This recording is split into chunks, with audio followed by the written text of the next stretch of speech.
Кој стои за дракописот на собранискиот спикер Талат Џафери? Пратеничката група на ВМРО ДПМН обвинува дека првиот човек на парламентот експресно и неосновано ја одбил иницијативата за формирање на анкетна комисија за увид во работењето на СЈО.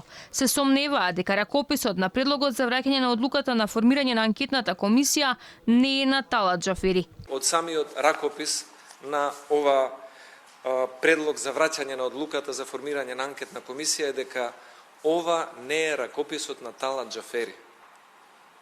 Ова е ракописот на Цветанка Иванова, генерален секретар на Собранието, или на некој близок, висок советник од страна на СДСМ, кој што Талат Џафери морал да го послуша и да го подпише и да го врати предлогот за формирање на анкетна комисија, затоа што очигледно и Талат Џафери е седнат во скутот на владеачката партија.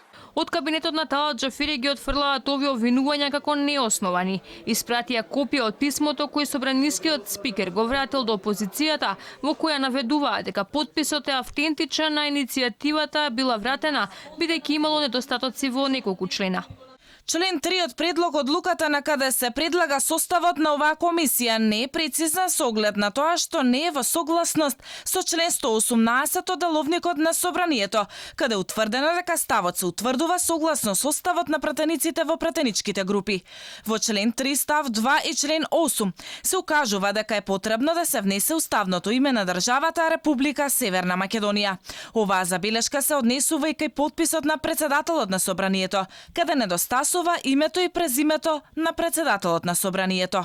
Од пратеничката група на ВМРО ДПМН реагираат дека за прв пат собраниски спикер интервенира во текстот на ваква иницијатива, потсетувајќи дека по истиот начин на напишан текст пред неколку години била одобрена иницијатива на Џафери за комисијата за прислушкувањето.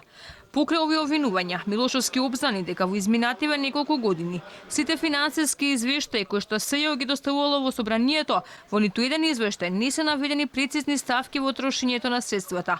Според него, блиските роднини на помошници обвинители внатре во СЈО или на самата специјална обвинителка или на блиските луѓе на суди, обвинители, пратеници, функционери и министри надвор од СЈО, кои што биле вработени во специјалното обвинителство, им биле исплаќени несразмерно високи хонорари по потпишани договори за чување на деловна тајна.